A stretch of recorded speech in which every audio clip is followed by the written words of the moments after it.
what would it look like for you to come alongside someone and meet some of the tangible needs? How do you actually show up? You got to first practice a little self-forgetfulness because their schedule is not your schedule and you're going to have to make some sacrifices to accommodate their needs. And so being flexible, right?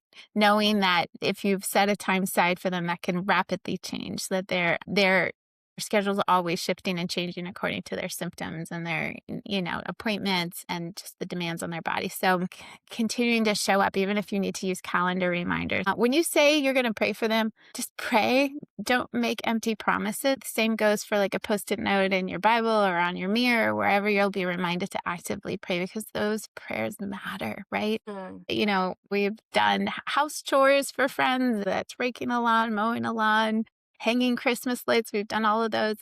Meals, lots and lots of meals. And if you don't have capacity to cook it, find your favorite chef that can support your heart. Caring for kids because there's so many ways to brighten their days with small little treats or surprises.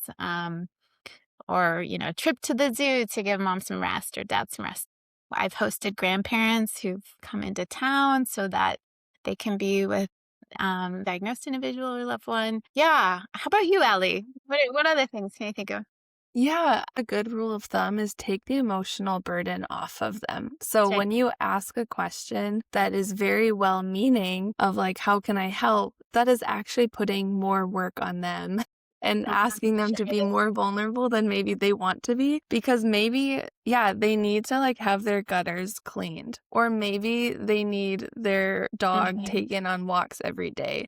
Yeah. And if you ask someone point blank, like, oh, let me know if I can do anything to help, do you think someone's going to be that vulnerable to be like, can you come over every single day and walk my dog? No. But if you propose things and give specifics like, hey, I'm at the store, text me what you need. I'm dropping things off at your house anyways.